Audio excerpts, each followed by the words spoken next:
everybody. Welcome back for another episode of the Tearing It Up podcast. Today, we have an amazing guest I'm excited to talk to. She's in the endurance world, which I am very far away from, which you listeners who've been following along for a while out there know. I'm in the outdoor world for sure, but endurance has never been my forte as far as the sports that I participate in or anything. So it's always super interesting for me to hear from athletes like who we have here today, Sunny Stroeer. So I can't wait to get into the conversation. She's also doing amazing things outside of just her own pursuits of races and competitions or things like that. And we have some mutual connections from here in Tahoe. Well, actually, okay, they're not here in Tahoe. We work together. We all work from different places. They're all around the country. So it's a small world. Amazing to have those connections still, though. And it just solidifies for me how strong our community can be, the outdoor community and those things. Real quick before we get into the conversation, I've been trying to be better about reminding you all in the beginning, like how much a quick follow and subscribe can do for the show. If you love an episode, please share it with your friends. Little tiny act of kindness. If you want to go a little further, a review always helps a lot too.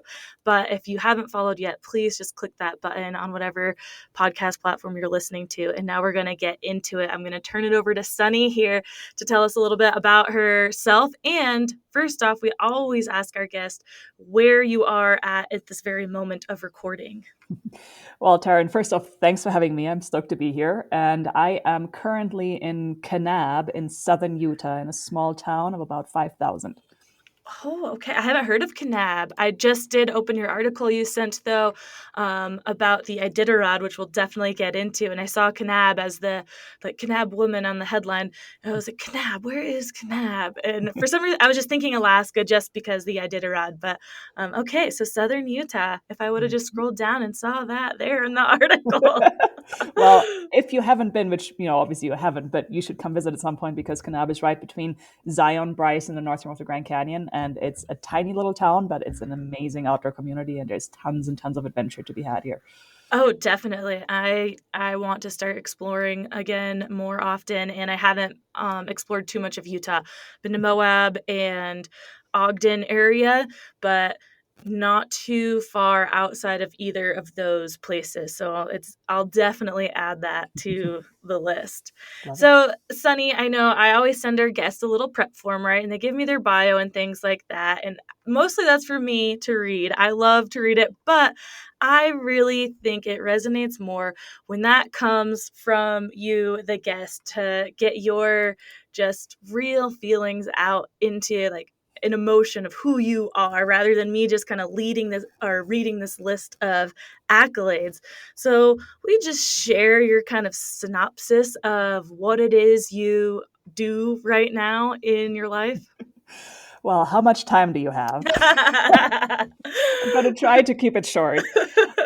The bottom line is that I am an adventure athlete who specializes in very long distances, but I also lead a nonprofit effort that's called the Summit Scholarship Foundation that aims at getting more women specifically into the big mountain environment through mountaineering and other backcountry stipends. And I also own or co-own 2 different guide services. One here in Kanab in southern Utah, which is called Dreamland Safari Tours, and that's a large day hiking guide service with about 7,000 guests a year. And then I founded and own a small women's mountaineering and expedition company called Awe Expeditions, which operates worldwide. Wow.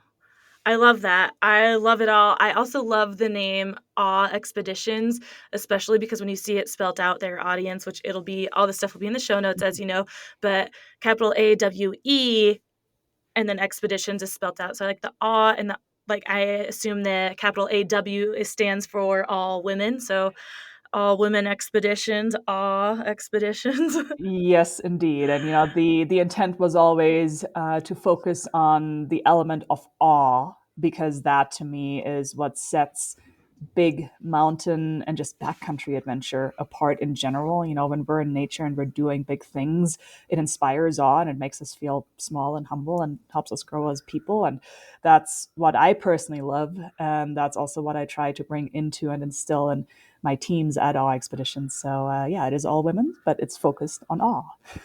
I love it. It's amazing, and it just makes me picture like things. So if I were to sign up for a trip from Awe Expeditions, I feel like from that name, I'm already imagining like what we're gonna do, what we're gonna see, and just be awestruck and awe inspired, just all the ahs. Yeah, So I love a clever name. love it. So I want to get into the background too. We would love to share. I mean, the main point of this podcast is sharing the full story. Well, as condensed as we can get in an hour, but the background of our guests, like who you are, how you got to where you are today, because the main mission here at Tearing It Up is to inspire women, especially, hopefully anyone who listens, but we have a target audience of women to do the thing, right? Not be afraid to do something that is, maybe feels a little different, isn't the standard like path that society tells us to take. And there's a lot of women we've had on the podcast, a lot of our listeners who maybe they started that route, they're going and they're doing the thing that, we said we're supposed to do, and then they come to a point in life where they decide to kind of take a risk or change it up.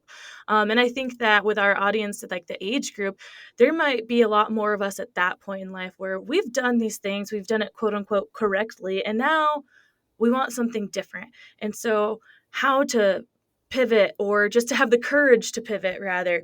So, I know I've listened to a couple podcasts you've been on with our friend here, Angie Marie, for the love of, and then on the Rock Fight too with Colin True.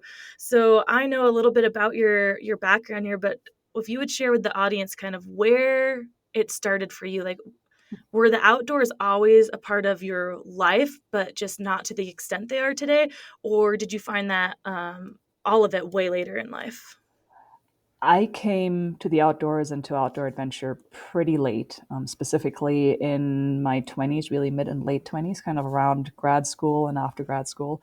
And I started out as, your kind of average middle class gal. I grew up in Germany. And had parents that were hugely focused on education. So, tried to do all the right things, get all the right grades, get all the right jobs. And I ended up getting degrees from Harvard and then working in finance and working in strategy consulting all throughout my 20s. And I was, I guess, from a conventional perspective, on a really, really good track. And just in this situation where my life looked like, a fairy tale because I had all the right degrees and I had the right jobs and I was making money and I was traveling for work and jet setting and doing this and that. And it just wasn't something that felt like I could thrive in for whatever reason. It made no sense to me. It made no sense to, I think, most of my family or, most of the folks who knew me. But having all of that success and having that kind of conventional track record of high achievement just left me empty and not aligned and not feeling fulfilled. And yeah, I decided to take a huge risk right around the time that I turned 30 and quit my job, moved into a $3,000 Chevy Astrovan. And here I am almost 10 years later, still very much living the quote unquote dirtbag life. I mean, I no longer live full time in a van, but I'm still an outdoor entrepreneur and advocate and athlete and focus full time on adventure. I love like sharing the stories, especially where you did kind of start with the more conventional route and then changed it all up. Because like I said, a lot of our listeners think you're at that point in life that maybe like they're ready to do that. And you saying like it was at 30 when you did that, and here you are 10 years later. And 30, it's like I'm sure looking back now, you're like, oh, I was still so young and maybe thought I was so old at 30, right? 30 has just always been this big number for people that once I get to my 30s, I should have it figured out. So I shouldn't be taking a risk now. I shouldn't be changing it up because I'm supposed to be settled in my 30s and just kind of coasting. And it's like, no, like your 30s, especially this day and age, I feel like your 30s are the new 20s. Like, no, this is when we're taking risks because we're maybe just doing it a little more settled than in our 20s. Like maybe you have a little more money in the bank or just a little bit more security than the risks like you were taking in your 20s or that people were. But some of us also no different really. um, so you mentioned growing up in Germany too, and I want to touch on that a little bit because we are so used to hearing that it's the American society that is this kind of hustle culture and, go to school, get a job, get married, this, that, and the other.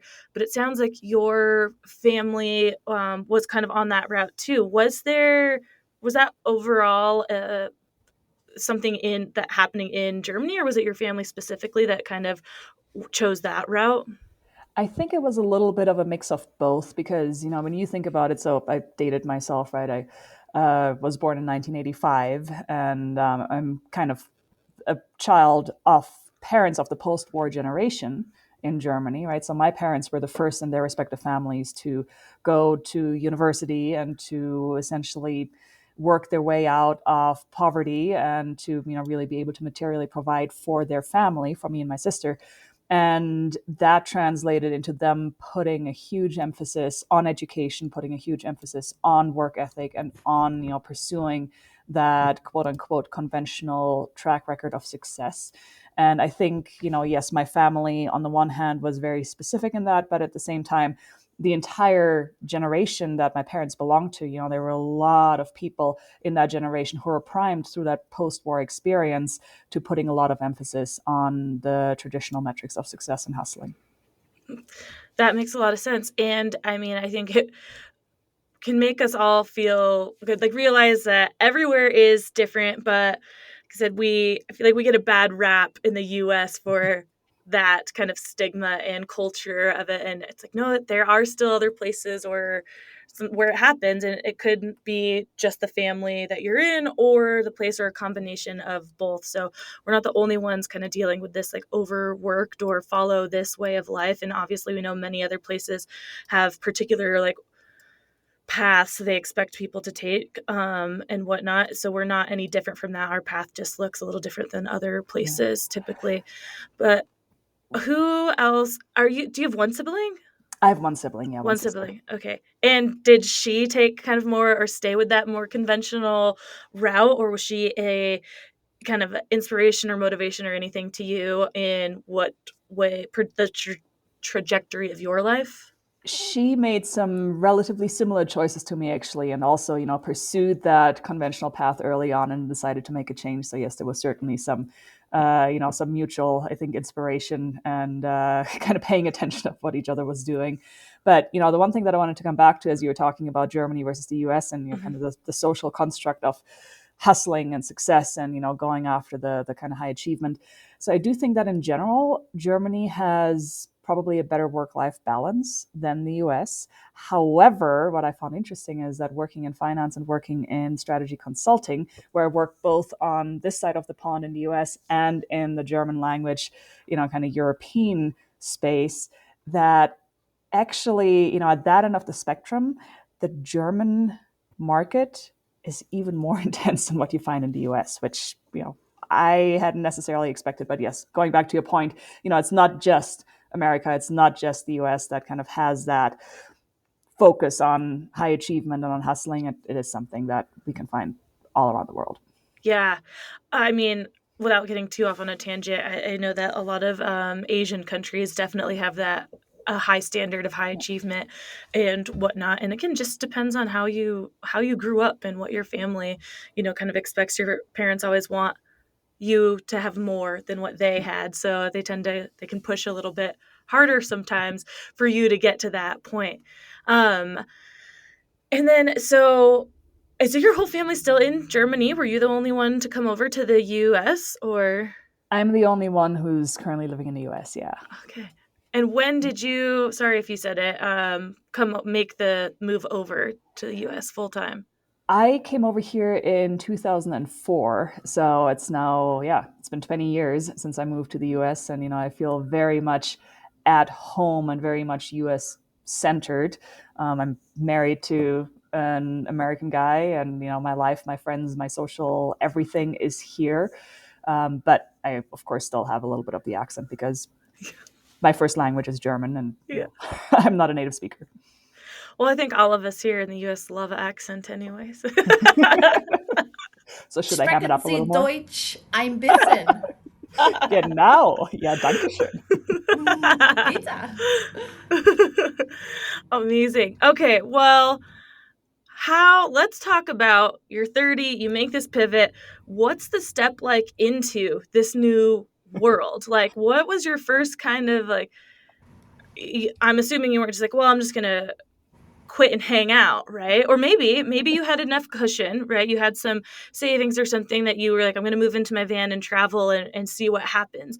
Was it like that? Or was it more like, I want to be a guide or a professional athlete, and you started pursuing those things before you made the kind of like final cut with the corporate kind of world? That's a very nuanced question for me to answer.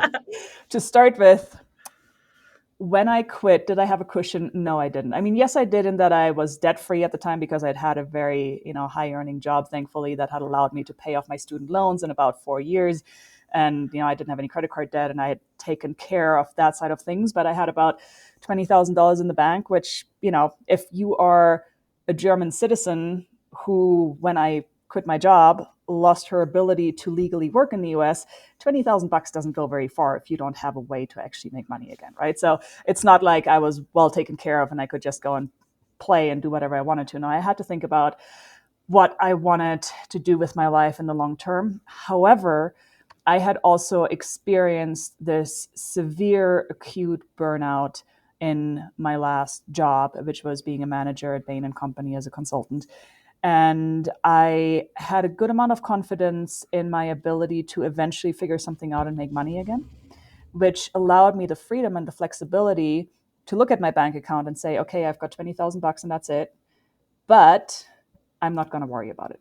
I am just going to move into a van. I will just give myself some time on the road, and I will just go and play, because I just need to come back from burnout, in all honesty. And I need to be present and pursue my passions and find the things that fill my cup for a little while before I even want to think about how I'm going to structure my productive life over time. And yeah, so I gave myself a 6-month trajectory where I was just trying to live frugally and, spend a lot of time outdoors and pursue adventures. And I said that at the end of those 6 months, I was going to then start thinking about what I actually want to do. However, what I found at the end of the 6 month was that because I was following my passions and because I was so authentically just doing the things that were bringing me joy and I was sharing about it, I started to actually already see a bit of a trajectory in the outdoor industry that I had never even thought about or considered. But all of a sudden that door had cracked open and I was like, oh, I wonder if I can stay here. And yeah, 10 years later, that's still where I am. It's amazing. I want to talk really quick about the burnout that you brought up, because that was 2004, right? Around that time? That would have been 2014. So Oh, I came over 2014. in Okay. 2004, but I Right, quit right, my right. job, yeah, end of 2014. 10 years. This is how I still think it is, like, 2014, right? Like, for me, I had 10 years in my mind, but don't know what year it is now. But still, even so, point being is 10 years ago, there was not a lot of conversation about burnout. So did you recognize that in yourself, like right away, as burnout, or did it take you some time to figure out what exactly was kind of going on and happening with you? Or what, like I said, did you kind of label it burnout yourself, not knowing that how many other people have that same issue? Yeah. It was a bit of a journey of discovery, without question. And I, again, was so used to being on that high achiever track and, just doing the thing and performing all the time, that being tired and feeling fatigued, just that seemed par for the course, particularly because I was working long hours during the weekend. And on the weekends, I was running 100 milers to go and try and balance, right? So I wasn't sleeping either Monday through Friday or Friday through Sunday. However, I recognized that something was utterly, completely wrong after I had come off a particularly difficult case. And I just found myself being completely unregulated from an emotional perspective. I was waking up angry all the time. I was very, very kind of short fused for no apparent reason. I was, just not a good person to be around and not a good person towards myself. Even after the acute pressure of the project had subsided and I was sleeping a lot and, I was taking care of, all the things you're supposed to take care of, eating well and, working out and doing all the things. And I still couldn't find my footing and my balance again. And it was at that point that I was like, wow, there's something actually truly wrong here and I need to go and fix this. Wow. I mean, it's really hard, like you said, when we have this outside pressure, like this is just what it is. This is just how people feel, especially doing this and all the things you were doing. So you were running 100-mile races like, on top of this pretty high pressure seeming like job. That in itself, it's, you could imagine you might just think like, oh, well, maybe I'll just stop doing that. And how many people do go through that in life where we talk about it a lot, how our fitness, health, wellness, those things are kind of especially as women, they're the first things to go when other adversities come up in life because we just stop taking care of ourselves. And a lot of times we think, okay, well, maybe I don't need to do it as much. Maybe I back off even to just a much lower kind of level. It's like, I'm going to go to the gym like one less day a week. And it just keeps tapering that way because you feel this pressure, obviously, because we need to make money, that I can't lessen up at work. I have to let go of the things outside of work. And those are the things that are actually keeping us going. And how you can, for every person and situation, it's obviously so different. And sometimes you do just have to let go of those outside things till you can figure it out. But did you go through moments of that where you were like, okay, I'm experiencing all this fatigue and this and that, like maybe I should stop doing these other things and focus on work? Or from the jump where you're like, yeah, no, I need to like loosen up the ends here with the job?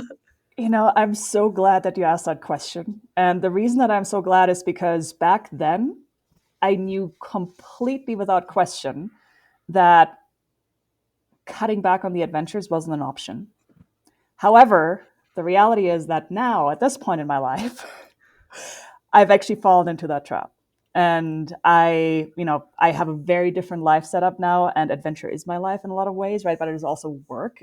And I recognize, I was smiling as you're talking because I'm like, oh man, that's what I'm doing currently, where I step back and I'm like, yeah, I only run like, once or twice a week and I go on a big adventure like twice a year. And, that should be plenty, right? And the reality is it's not enough for me. Mm-hmm. And I knew that back when I was 29 and 30, and I still know it now, 10 years later, but I kind of stepped away from it a little bit because, yeah, I'm back in that that hustling mindset, and I feel the pressure, and I feel like I should have gotten it out of my system by now, but I really haven't. And that's fine. That's the thing, right? Like the whole even concept of getting something out of our system, we hear that a lot. I'm glad you made that like specific comment, because that's how we feel in our 20s, right? Or where you're traveling and doing and maybe job hopping and things like that. Like those are things that we should have like got out of our system. And that's why we feel this pressure in our 30s and older, especially 40s and on, of like, no, you should now just be okay with being settled, being in one place, doing your daily routine. And the reality is some things just don't ever get out of your system. It's inherently a piece of you and who you are. So I think that kind of restructuring that mindset too around some of these things is very important for us to do. Of like getting it out of my system, like, and sometimes you have to try, right? Maybe I do have to just get this out of my system, but there's got to be a point you look inside and realize like, all right, okay, it's I've tried and it's not leaving. So apparently it is a part of me. And how can I restructure things to keep those parts of me around and accessible? Yeah. It's funny you say that because you were saying earlier, how did it feel when you were 30? And did you feel, at the time, like you already should be settled and, you're kind of approaching the age where, you should really kind of know what you're doing and whatnot. And my answer to that actually is no, not at all. And still now, I'm going to turn 40 this coming year. I still feel very, very young, and I still feel like I have all the flexibility and all the risk taking, all the whatever ahead of me. And I think part of that reason is because I'm married to a guy who's 25 years my elder. He's 65, or going to be 65. yell at me for making him older than he actually is. But he's turning 65 this spring. And, he is this rad Yosemite kind of old school big wall climber who's been doing that for the past 4 decades and still goes and climbs those gnarly routes on El Cap twice a year. And we're planning an expedition to Baffin Island right now, and again, he's going to be 65, I'm going to be 40. And my understanding and my concept of what folks should be doing in their 40s and 50s and 60s, I think is just pretty different from what society traditionally tells a lot of people. So I had to think about my husband when you're talking about getting things out of your system, because that's what a lot of his friends say, who he used to climb with when he was in his 20s and 30s, and his friends have stopped climbing because they've gotten it out of their system, and they're saying, oh, shouldn't you be kind of at the point where you've gotten it out of your system? And he's like, no, there's nothing to get out of my system. That's who I am. I love it. Just as we are a part of nature, nature is a part of us, It's never going to go away. Yeah, especially when you have such connection to it by doing these huge expeditions. I can only imagine that there's a deeper kind of connection there because you spend so much more time out there alone, solo, in these deep places in the backcountry, that it's hard. I feel like that is something, if you do it once and it's not for you, then okay, that's getting it out of your system. But if you do that once and you continue to do it, your soul needs that. Yes. And like I mentioned at the beginning of the podcast, not a long expedition or endurance person myself, but I definitely need to be outside and have my solo time. But for me, it doesn't have to, it could be a little bit here and there. It looks different for everybody, right? So finding how it looks for you and not letting anybody tell you what you should or shouldn't be doing, how much is enough, because it just, we all go through phases of life too, where maybe that kind of disappears for a bit. Maybe you think you got it out of your system, but all of a sudden those little inklings start coming back in at a different time of life. And you're like, wait, I have this urge and desire to go do this again. And that's one thing I like to bring up to our audience too, and remind us all, myself included, obviously, is that we're just not linear people. Things can go up and down, and it is totally okay to go through these life phases and say, I don't do that anymore. Maybe I was super into it then, and now I've taken a step back, but you can still go back to it, or you can just try something and never go back to it. So I'm curious how you even got into 100-mile races. When was your first bigger endurance race? The very first quote unquote endurance race that I ever did was a half marathon after college. And at the time, I did that primarily because, I'd finished my degree at Harvard, I'd gotten my job in finance, I had an apartment that I liked, and it was just everything very plain vanilla. And I was like, okay, now what? Now do I just show up to work every day and that's it? Is there something else? So I felt like I needed a goal, and I wasn't a runner at all at the time. And I was like, wow, half marathon, that seems really hard and really far. Maybe I should try that. So I just signed up for a half marathon with a friend from work, actually, and started training for it. And I ran the race and thought I was going to die. And I thought it was the hardest thing that I'd ever done. And I promised myself to never, ever do anything that's stupid ever again. And that was in 2008. Wow. I did it once. A year later, the same race rolls around, and I'm like, well, I did it last year. Maybe I should just do it again. It was kind of cool. It was fun, right? So I did it again. And then I stepped up into the marathon distance. Same thing, just because I wanted to see if I actually could physically do it. And I wanted a challenge and something to work towards. And then the thing that really got me hooked, though, and where I started to consider myself a runner and an endurance athlete, was when I ran my very first ultra marathon, which happened right after graduating from business school. I was volunteering in Madagascar at the time for a nonprofit, and I once again, was looking for things to do and for adventures to have, and I got invited along to this race somewhere in a national park in Madagascar, and I said, oh wow, ultramarathon, what's that? Let me go and try it.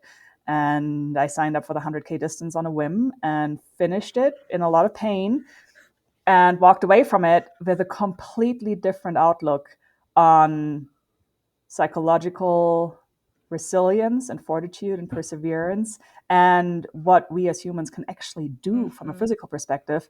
And that got me hooked, and was the beginning of the end. Wow. I the fact that it started with a half marathon, again, our audience is so wide in like what we do for activities. And I remember the first and only race I've ever done, because I hate running so much, is a 12K. So that's like 7 something miles. And I did it 2 years in a row, but same thing the first year. I was like, okay, that was so awful. And then my friend was doing it again the second year. She ended up dropping out because it was not long before her wedding. She's like, I don't have time. So I was there doing it alone. But it was easier the second time because it's funny just how quickly we forget the bad in so many situations in life, right? We're like in the middle of that like ick and mud and just stickiness. We're like, I never ever ever ever want to be back here again.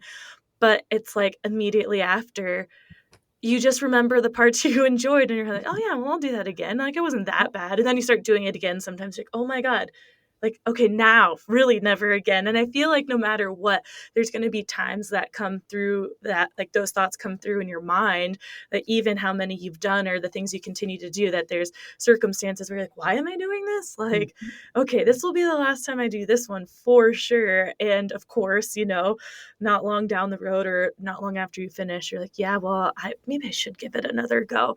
And it's just funny to me, like I said, how quickly our minds like kind of trick us and we remember just the good. And again, in so many circumstances of life, some that can be pretty bad and toxic, like with toxic relationships, when you're only remembering the good. It's like, no, we have to remember sometimes the bad, but really outweigh like, okay, was I really like in peril?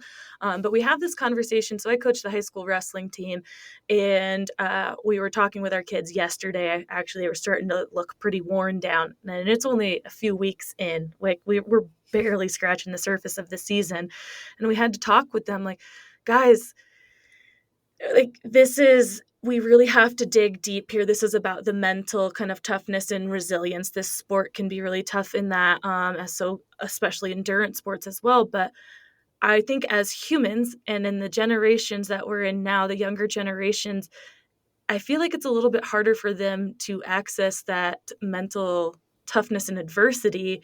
I could just be saying that as like an old millennial or something, and just feeling like, oh, now that's just what the older generation says to the newer. But like I said, it just feels like it's harder for people to really access their mental toughness and push through. And I do not advocate like no pain, no gain, just like stuff it all away and keep going at all. But again, you have to like sit and think for a minute, like weigh it out. Like, okay, is this really a thing that I need to stop and doing? Or like, how do you figure out what's an excuse or not? It's hard to do, but I feel like these days it's a lot easier for people to just not push through. And it's so frustrating to see in the children that I'm coaching. But I do deal with that myself too. Mental battle, again, as simple as like going to the gym. Like, do I really not feel great today? Or am I just like, I don't want to go? And for what it's worth, first I'll say I think old millennial is an oxymoron. Not a statement I can agree with at all.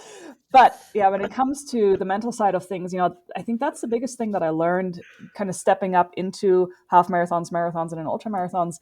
When I first started training for a half marathon, I think the longest that I'd ever run in a training one was about 6 or 7 miles. And I thought it was just insane. And I was so proud of myself for being able to do that. And I didn't know it was physically even possible for somebody like me to run 13 miles, right? And then same thing with the marathon, but I ended up getting this free Hal Higdon basic marathon training plan online and just following an 8 or a 12-week plan that got me ready for the marathon. And since the plan said, okay, well, you did this yesterday, so you should be able to do X today and then Y tomorrow and then this the next week, I was just like, okay, all of a sudden I'm running 16 or 18 miles and then 22 miles. I'm like, the plan says I should be able to do it. So I guess I am. Mm-hmm. So I'm going to try. And I learned in that process that, yes, I actually could do those things.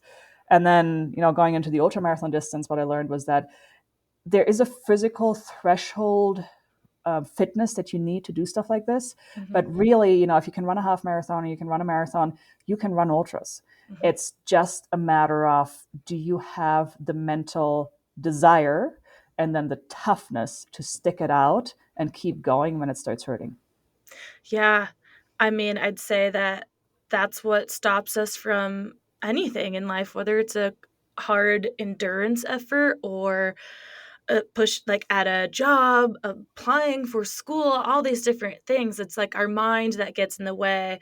And we hear this a lot of trying to separate like your mind and heart, is like your mind telling you to do, or body too, like is your mind telling you to quit or is your body telling you to quit? And that can be a fine line for people, especially when you get to some hard long efforts like you do, where the line is very thin of like, is my body giving out or is this my mind? And how can you do you figure that out? And really the only way it seems to be able to figure that out is to try and keep pushing further and see like, okay, like you mentioned, okay, I did this and I realized I could do that distance. So what if I try this distance? Oh, okay, could do that. Also with these things, there's other people doing them too, right? So that's another certain like feeling of certainty that it can be done because there are other people doing it as well. But that kind of brings me to the fact that you have done things that other people or other women haven't like accomplished in the same realm. How did you go from running 100-mile races to seeking out kind of expeditions with that maybe others haven't done, whether that's like just seeking like the fastest known times or completing things like the 1,000-mile Iditarod on skis? Like, where does that jump kind of come in from? It all, once again, comes back to the mindset and the mental element of challenges, I think, because what I realized early on in my running and my ultra running specifically is that what I love about ultras and very long distances is the mental and psychological difficulty and also the growth that it triggers. It's not about the physical side of things for me. Mm-hmm. I very gradually decided to go from roads to trails to ultras and whatnot, but decisively left behind things like marathon training, where I could have had this avenue of just trying to train better, become faster, run faster times, right? But I wasn't interested in that because it's not the physical performance that really hooks me in. What gets me excited is challenging myself and confronting my own limits and finding uncertainty and finding kind of that very edge of, I don't even want to say my comfort zone, but the very edge of my universe of the known, right? I want to Ooh, I discover like that. new things. I want to see what's around the next corner, both physically and metaphorically. And because of that, I went from races to ultra races to then doing my own speed records, just choosing routes that nobody else had done or choosing routes that no woman had ever done, because there's just so much discovery and so much newness in that. And same thing with the Iditarod, which is something that I did this past March. I became the first woman to complete the Iditarod Trail Invitational on cross country skis, which is about 1,000 miles through the winter of Alaska. Nobody had done it, actually, neither man nor woman, up until this past March in the history of the race, which is about 24-year-old track record or something like that. And the reason that it interested me was because it seemed so difficult and it seemed so unknown and it seemed so implausible and uncertain whether or not anybody could do it on skis, Mm-hmm. right? So I love engaging with that boundary of the known, and yeah, that's what brings me joy. It sounds like obviously you're a very curious person, and that's how a lot of folks who do these kind of things, I think, is just the curiosity, right? You're just wondering, can this be done? And not only can it be like done, but like, can it be done by me? And I think that we all need more curiosity, and I think that's something that's been lacking recently with people, is the curiosity, because there is a lot of known. There's so much information out there and given to us that like there's not a need for us to be as curious maybe as we once were. We're not discovering a lot of new things, but you have to think of it as like within yourself. Like, can I do this? What's more for me personally? I didn't know that the Iditarod hadn't been completed but on skis by a male either until this past year. So that's incredible. And I do know that I believe I first heard about you accomplishing this on the rock fight, that Colin like read it as a headline or something, and I immediately looked it up and was also just in the complete shock that there was like zero press on this, like hardly anything at all. And I'm like, what? How and why is this not being talked about? Especially, I think what they said was Loa put out a press release, and that's kind of how it all got started. And like the first thing to even come out, and one of the few things that one of your sponsors, right, that had to put this out for it to even come into the world is insane to me. But also, I know that you're obviously not doing this for that clout and press and things like that. But I still feel like this needs to be known. People need to know about it, especially women, because again, just seeing that it can be done, and this is what people are out there doing, it can inspire you to do the littlest thing out there. Like, okay, well, if this woman's out here doing that, like, it's possible, so I can definitely, do this or come up with your own adventures. And I think it's really important to share these stories and just the feat in itself, so that neither man nor woman has done this 1,000 miles on skis. You're out there, I'm assuming, solo the entire time. That seems like it's not quite like an ultra marathon where there's aid stations or something and your friends can come out and bike or take a off-road vehicle to come set up and give you some snacks or water. Like, how did you have a tracking device at least where people could keep track of where you were? But other than that, did you have to be completely self sufficient and supplied? Yeah, so it is a race, which means that there's a little bit of infrastructure. However, it is a very, very long and very remote race, right? So you're right that it really doesn't have a lot of overlap with traditional ultra races where you have all of the support and all of this access. You're out there, you're mostly by yourself. There is some tracking, the race provides spot trackers, but just to give you an idea of the mentality of the race, the spot trackers are there exclusively for, people to be able to follow along. They provide your location, but they don't even have an SOS function. Okay, so there is literally no support from that perspective provided by the race. It's entirely up to you what you want to bring. There's also no mandatory gear list. So if you wanted to, you could show up in a bikini and be like, yeah, no big deal, 40 below, and I don't need anything, right? Clearly, you wouldn't make it very far, but it's up to you to make your own choices and to keep yourself safe. And it's also up to you to get yourself out of dicey situations and to trigger your own rescues and evacuations if you need assistance. And assistance, of course, is not guaranteed in a situation like that. Actually, a couple of months before this year's race edition, there were two snow machiners who unfortunately got trapped in a storm. I want to say about 100 miles or so before Nome on the trail, and they ended up dying because they were just out there exposed. Their machine broke down, and they tried to hunker down until help could get to them. And by the time help could get there, about 48 hours later, they had died from exposure. So that's Wow.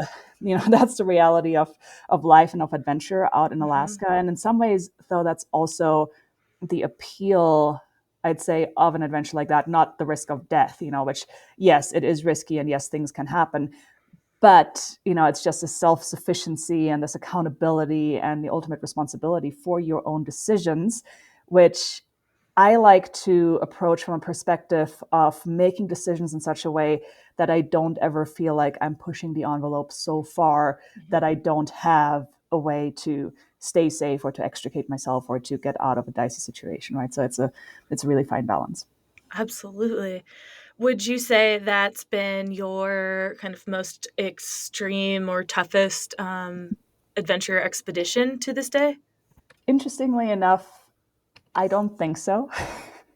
I love And it. going back to what you're saying earlier, yeah, I'm not doing the adventures that I'm going on for, the kind of recognition of the cloud or anything like that. I love adventures, right? And I would say that a lot of the mountaineering and kind of high altitude adventures that I've had in past years were more extreme and more difficult than the Iditarod 1,000-mile Mhm. race. However, the story elements are different, right? And if you tell somebody, oh, well, you ran around Aconcagua and summited in a single push, it's like, okay, what does that mean? Why is that hard? It's 100 kilometers, doesn't seem that bad. Why?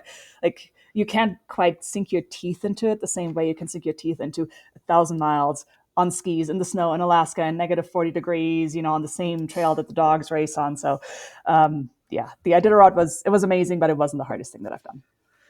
Wow. How many people participated in the ski race?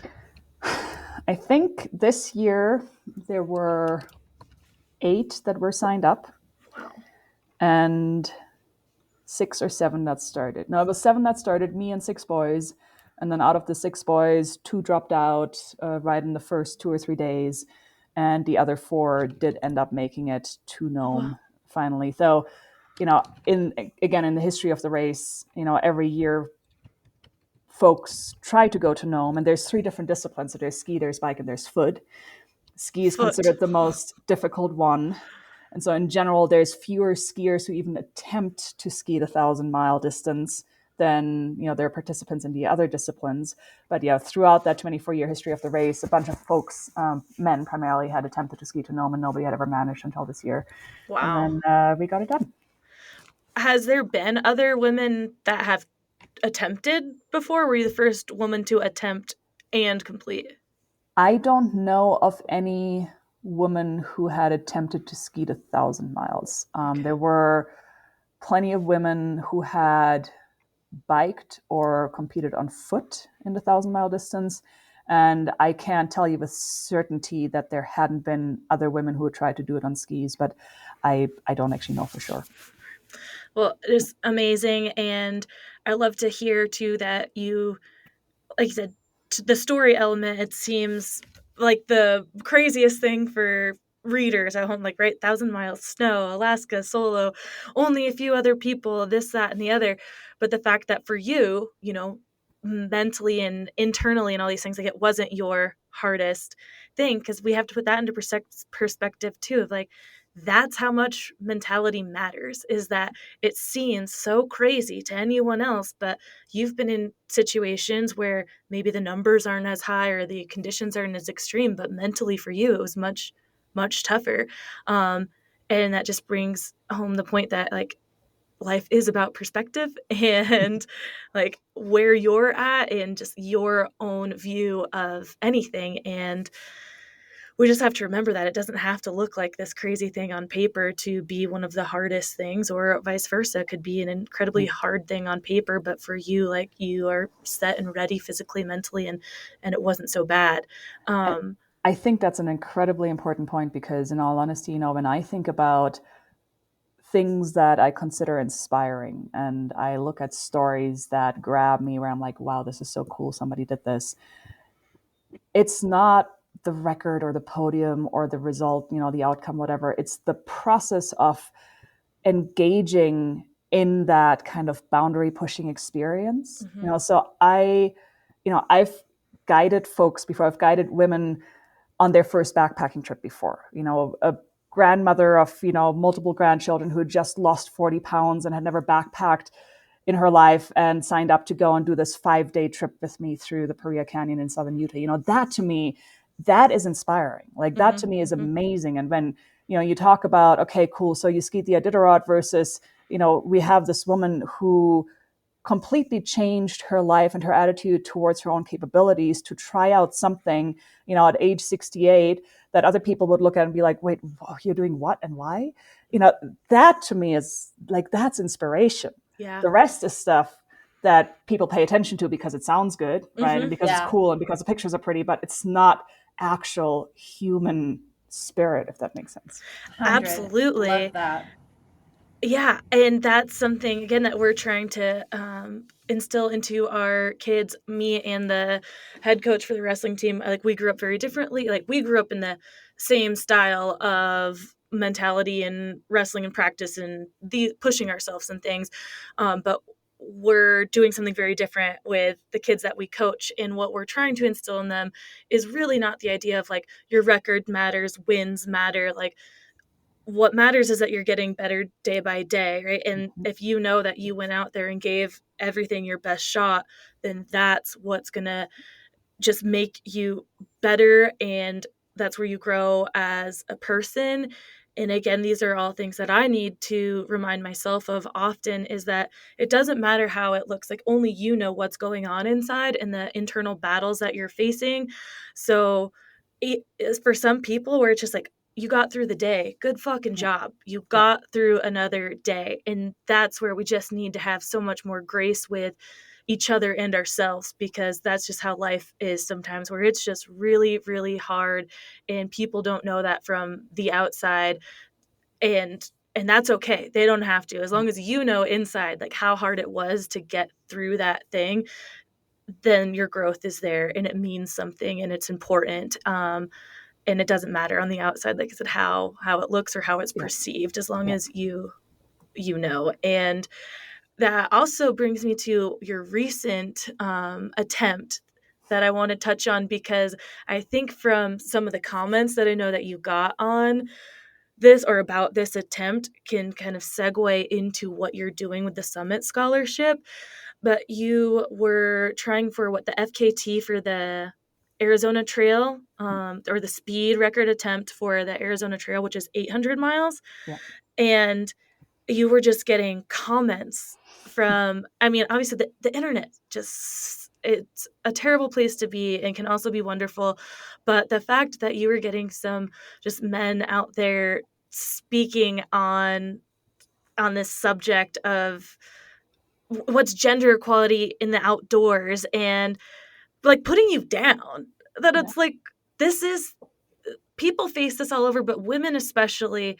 So it's like, of course we don't want to go out there and try something or talk about it, because it just gets shut down. It's not important. Oh, like, cool, a woman did. I see this again, not to keep bringing it back to wrestling, but specifically like, oh, cool, a girl did that. Like my son could do that, or like, oh, she beat this kid who, like, obviously that kid sucks. It's like, no, this can just be a great female athlete. It's just a good athlete, right? Dropping that like woman or female in front of it is like, this person is a good athlete. And yeah, I'll let you talk kind of about what happened with the whole story of this attempt. Yeah. So I did attempt to set an unsupported speed record on the Arizona Trail this past month. And I associated that attempt with a fundraiser for gender equity and outdoor adventure. Now, this is something that's near and dear to my heart, because I founded the Summit Scholarship Foundation, which tries to create funds and elevate storytelling for more women to experience and access big transformative outdoor adventure, specifically focused on mountaineering, because that's kind of my background. That's what I know and what I breathe, right? But it's really about so much more than women in mountaineering. It's about making these experiences accessible, making big adventure accessible to women, which then translates back into a very different, I'd say, gender demeanor in daily life, right? And contributes to gender equity at large. So I attempted a speed record. I associated a fundraiser with it. And the comments that I got were kind of surprising and kind of shocking to me, to be honest. It was one of those things where I expected mostly neutral disinterest, probably, and a couple of comments, people wishing good luck or whatever, maybe a couple of donations, and instead, immediately there were these 3 or 4 guys who just jumped in there like, what on earth is this? What the heck's gender equity and outdoor adventure? Oh, it's feline females and cat holes and segregated outhouses and whatever else. And I'm just like, I don't even know what we're talking about here. But it then devolved into this conversation where, men and women, by the way, also chimed in, and they're like, oh, whatever, what is this? And there's so many other women who just go and hike the trail without raising money, and without needing to like find funds for themselves to do it. So I'm not going to support them. I'm like, I'm not raising funds for myself. I'm raising funds for other women to have scholarships to be able to access big stuff. And then men who would say, my daughter has hiked this or that, and she was only 13, and the current speed record holder is a woman, so clearly there's no gender equity advocacy needed, and this is all just rah, look at Sunny, and what BS, essentially. And I decided to engage in that conversation because I thought it was really important, because I was essentially being gaslit. Mm-hmm. Mm-hmm. And I wanted to call that out and to talk about it and to make it a conversation, not so much to try and convince the naysayers and the detractors who had made up their mind that, I was doing this because I'm self-obsessed and narcissist and, just needed the attention, but because I wanted to elevate the conversation and have everybody else who was reading the comments think about what's happening here and why I was receiving, this type of feedback, when what I was trying to do is take an adventure that, yes, is very egotistical and very self-centered, and turn it into something other than just my personal enjoyment, and use the attention and use the storytelling that comes out of it anyway to create opportunities for other women, because we still don't have enough of those opportunities, in my opinion. So Way to flip the script, girlfriend. Well, thank you.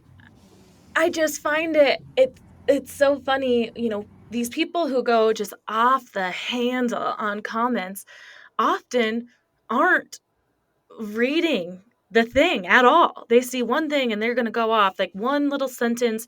They're not researching anything before even making their comment. They don't have a leg to stand on because, like I said, as it's for a fundraiser, raising money for like a foundation. I mean, nowhere does it say like, hi, I'm raising money so I can go do this. Like, with your money I'll be buying boots and poles and food and like this and that and the other.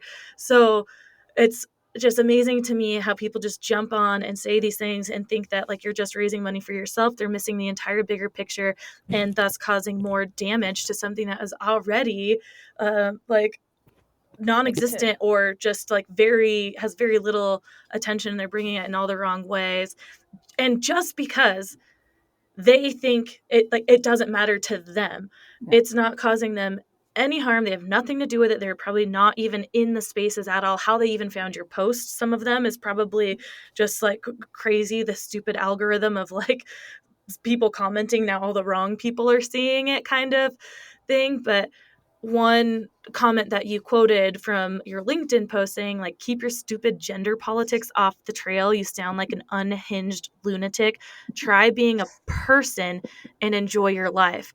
Like, excuse me, try to be a person and enjoy my life. That's exactly what I'm doing, and keeping my gender politics off the trail. Like, you're not out there waving political flags. You're trying to like enable more women to access the outdoors.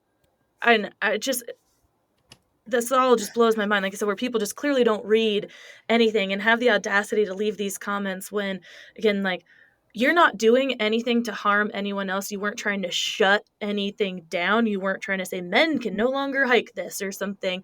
So it's like, why are you taking such offense to what what you're doing? So I will say, this was a fella by the name of Peter who left those comments. I don't know Peter personally. I just, the name sticks in my mind because he left a lot of nasty comments, not just that one. However, here's the thing, dear Peter ended up helping raise funds for gender equity in the outdoors because those comments, those inflammatory comments, drew so much attention and also rallied so many allies and drew out such a comment war on those Facebook posts that I think, that alone probably drove somewhere between $500 and $800 in donations, where I'm like, thank you, Peter.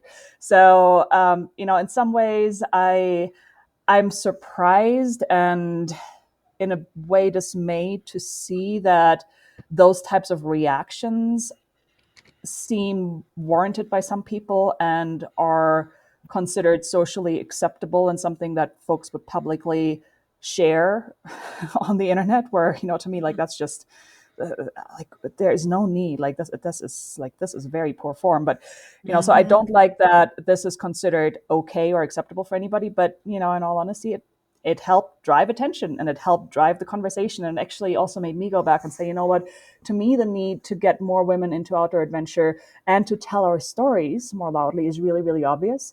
But I also appreciate and recognize that that's not as obvious to many others. And so having that comment war happen actually pushed me to go back and spend a lot more time thinking and talking about why this all matters, and helped me go and refine some writing and some communication around bringing along the folks, not the Peters of the world who clearly, have their opinion made up and are not going to come around, but a lot of bystanders who may be reading these comments and maybe thinking about, okay, well, gender equity and outdoor adventure, I don't really know what that means. Why is it important?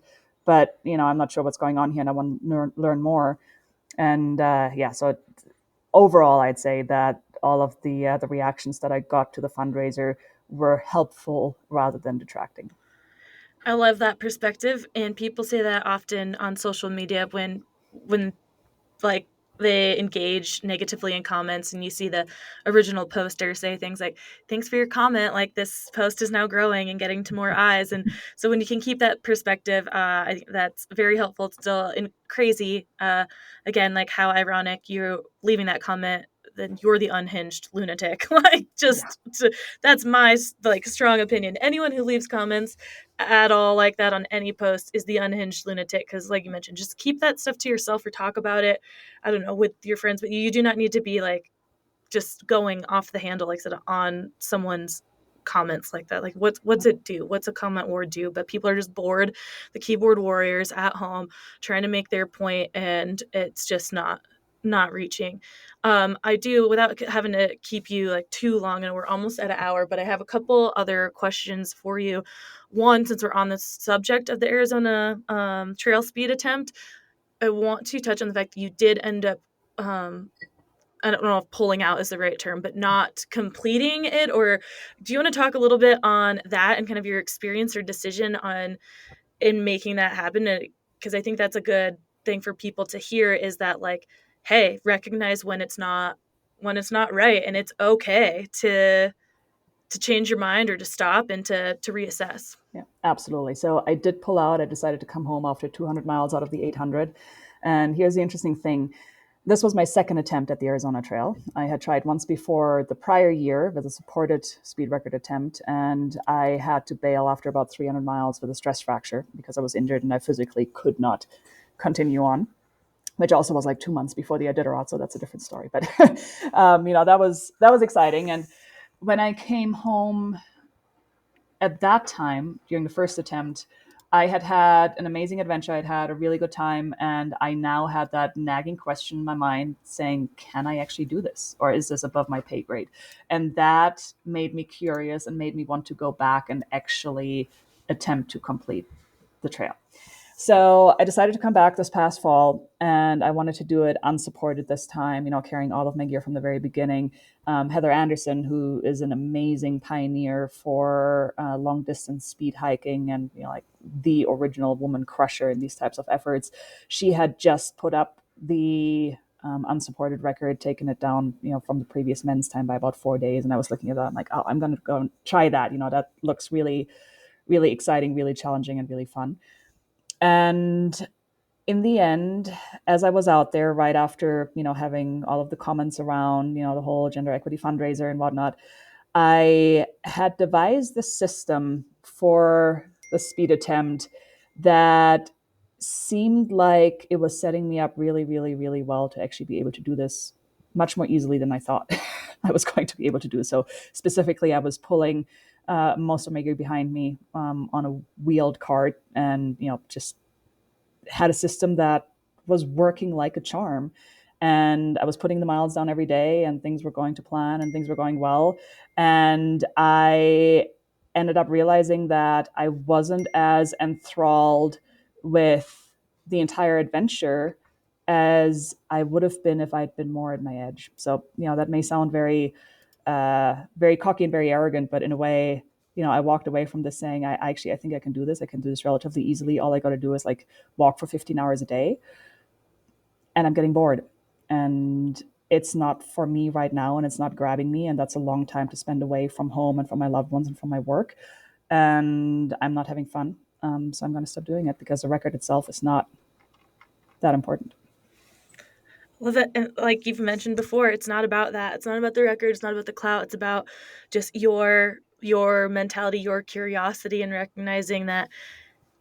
I think going into something like that in the first place with that mentality really helps. I believe be able to pull back and realize it's not for you at that time. But I would just encourage everybody out there who has these external markers for whatever it is they're doing, that you kind of reevaluate and put more weight on the internal markers, so that when you can better recognize maybe when it's not right, and stop and change things when you're not putting all that weight on the external part, but more on the internal, and you feel better about, you like know you're making the right choice for you instead of questioning it so much, which I'm sure happens. How long do you think you were kind of in that state? Was it very much time where you were kind of thinking like, I'm getting at this level where I think it's not right for me, or was it a pretty quick decision? It was, I'd say, the last 48 hours or so, kind of coming into Flagstaff. So I had a difficult day going across the Grand Canyon where I couldn't use that little wheeled contraption and I had to carry everything. And that was really hard. And I was slower than expected and I had to struggle and I had to fight.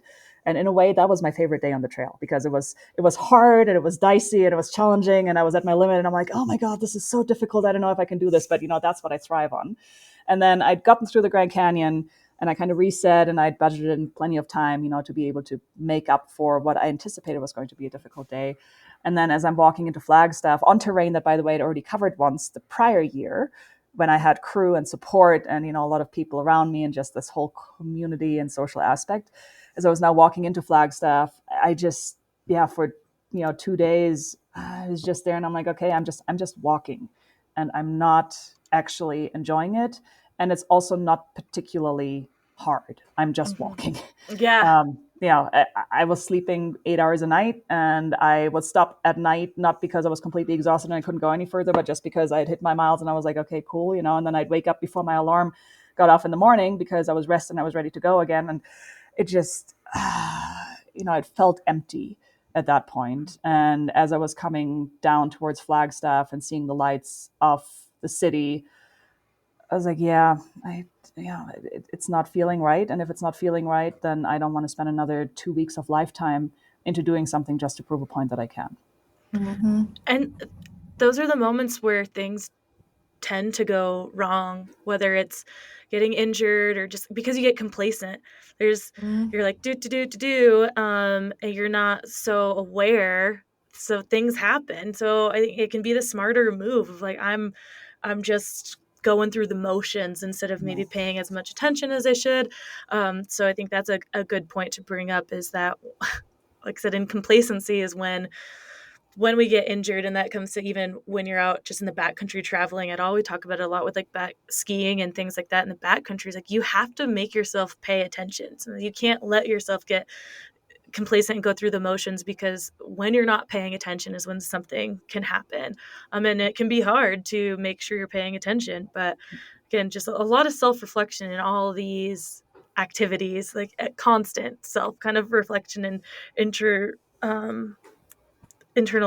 But before we get out of here, I would love for you to tell the listeners out there, we've talked about the Summit Scholarship and whatnot, but who is it specifically for? Like who out there listening like should apply for it? Because I know the applications like just opened recently, right? And they're opening through the end of January. So there's plenty of time out there to look it up. But coming from you, who's it for?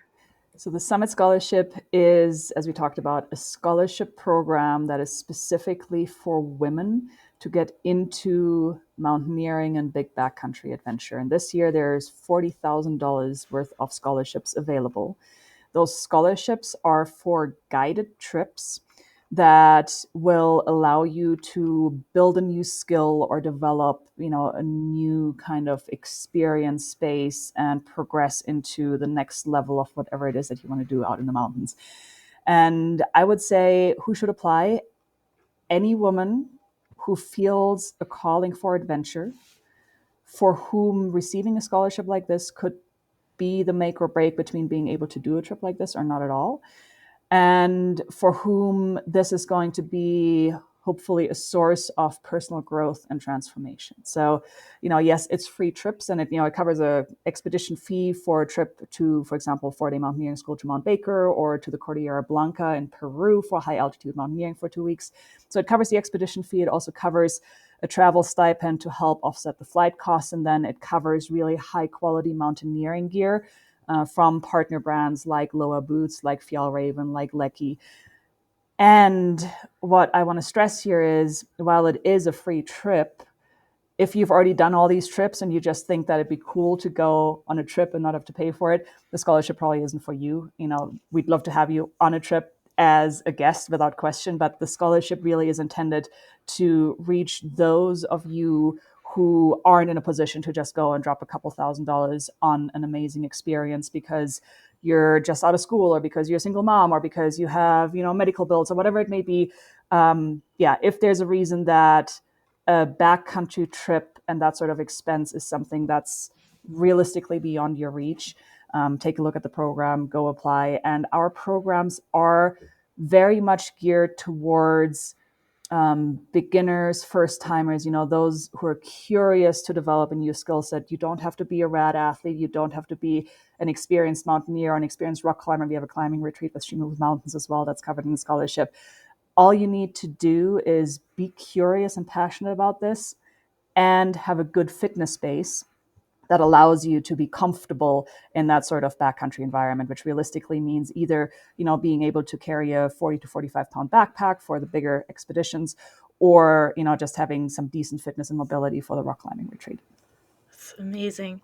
Do folks once they apply for the scholarship, are they applying for a certain trip out right away, or are they applying for the scholarship and then they can apply those funds for a specific trip down the line? The applications are specific to each individual trip because we want to make sure that you know what you're signing up for and what you're getting yourself into, and you've researched what this actually entails. And, there's different scholarships that are being offered every year. So this year, the program is relatively focused. And as I said, there's a mountaineering course on Mount Baker. By the way, there's even a scholarship that's available specifically to young girls and women ages 14 through 22 on Mount Baker. Oh, cool. We also have a Mount Baker mountaineering course that's open to adult women and, women of all ages. We've had applicants from 18 all the way to like their 70s, right? So there's these different trajectories that we have here. But when you apply, you do pick a specific trip because we want you to, have a particular connection to the activity that you're proposing to engage in here, and to make sure that you're a good match too. Awesome. One more quick question on that before we get you out of here. If there's people out there who maybe don't feel that they have the fitness background to quite get into this, is there any recommendations you have for them, or that can they reach out to you to kind of find out how they might get started in, whether it's like kind of a training regimen or groups, like connecting women together who are on the same level to get them a little more prepared before going in and applying for something like this? Absolutely. Now, I will say I'm not a trainer, and that's not my expertise or my background, but I was not an athletic kid or an athletic teenager at all, right? And kind of went from not doing anything physical to now being an ultra runner and then some. But there are a couple of resources and groups that I would point folks towards, specifically for women who are interested in mountaineering. We have a Facebook group that's called Women of Mountaineering, where there's a lot of active conversation, a lot of folks finding partners, exchanging tips and tricks and, thoughts on training and all of that. So look that up on Facebook, Women of Mountaineering. But also, I think the biggest thing is, if you're curious about something and you have a passion to try out an activity that may feel like it's beyond your reach currently, just because something doesn't feel approachable right now doesn't mean that it's not approachable in general, right? Mm-hmm. Take the first step, like go and do the thing that's a little bit scary and a little bit uncomfortable, like go and, Taryn, I know you said, you're coaching wrestling, but you really don't like running. Well, go and, put those shoes on and go for a 5K run, right? Whatever it may be, and build up towards whatever the level is that, really grabs your curiosity. Because like 5 years ago, I didn't think that I could ski 1,000 miles to Alaska. And now I have, so it's just step by step. Amazing. I mean, that's perfect ending, because I was going to ask you, like what little nugget you have for people to kind of start to pique their curiosity or dive further into it. And I think what you just said right there hit the nail on the head for it all. If there's anything else that you want to leave our audience with, please do, or like where to find you, how to connect with you. Again, I'll link this in the show notes, and I'll link that Facebook page in the show notes to the Women of Mountaineering. But yeah, where's the best place to connect with you, Sunny? Well, the first thing that I would say is go and look up the Summit Scholarship, because that's really, what I'm passionate about. And that's summitscholarship.org. Very straightforward. If you want to connect with me personally, I have a personal website, sunnystroeer.com, and I also try to be relatively active on social media, particularly on Instagram, which is my first initial last name. So that's SSTROEER.